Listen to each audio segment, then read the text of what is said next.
And Ben Stein, who's not a Christian, he's Jewish, interviews a bunch of atheists about this. And at the end of the movie, he goes and he interviews Richard Dawkins, and he sits down with him and he says, Dr. Dawkins, how did life begin?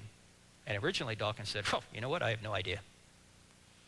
And Stein said, well, come on, what do you think your best guess is? And he said, well, I suppose you could say that life was brought here initially on Earth by aliens.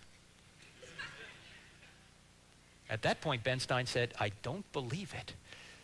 I don't believe it. Dr. Dawkins believes in intelligent design. Why? Why did he say that? Because an alien's an intelligent designer, right? Now, why would Dawkins be okay with an alien bringing life here but not God? I have a theory, and I'm speculating. Here's my theory. An alien doesn't bring morality with him. God does.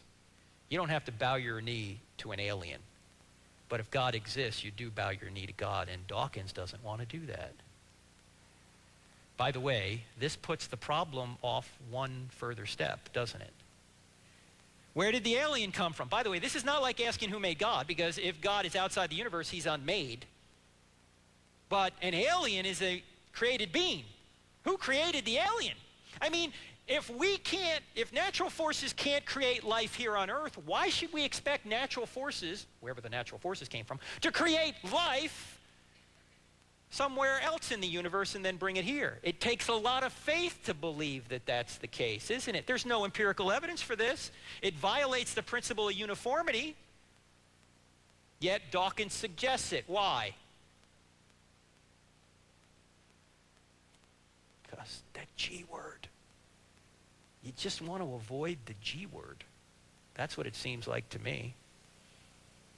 In fact, Ron Carlson, who died recently, a friend who used to go to college campuses and present reasons why Darwinism is wrong and reasons why intelligent design appears to be right, went to a college once, and his biology professor invited him to give a lecture on why Darwinism might have problems. And he gives the lecture, and then he goes to lunch with the professor afterwards, and he says to the professor, hey, what'd you think of my lecture? And the professor said, well, Ron, I think what you say is right. I think Darwinism does have some problems, but I'm going to keep teaching it anyway. And Ron said, why would you do that? And he said, because if it's true that we came from slimy green algae, then I can sleep with whoever I want to sleep with. Darwinism is morally comfortable. In fact, that's really the elephant in the room, isn't it? The elephant in the room is always morality. You notice that? Recently, I've asked questions of hostile atheists on college campuses. People who start asking a question, and before I'm done answering it, they're on to the next question/objection, as if they're not even listening to me. I had this hostile atheist in Michigan, it happened to be, and I said, sir, do you mind if I ask you a question? If I do, will you give me a brutally honest answer? That's question number one. He said, sure, go ahead. I said, if Christianity were true, would you become a Christian? He said, no! I said, no. No, wait, you claim to be an atheist, a beacon of reason. Never mind that reason can't exist if atheism's true, because if we're just molecules in motion, if we're just materials, then we're not really thinking, we're just reacting. But let's leave that aside.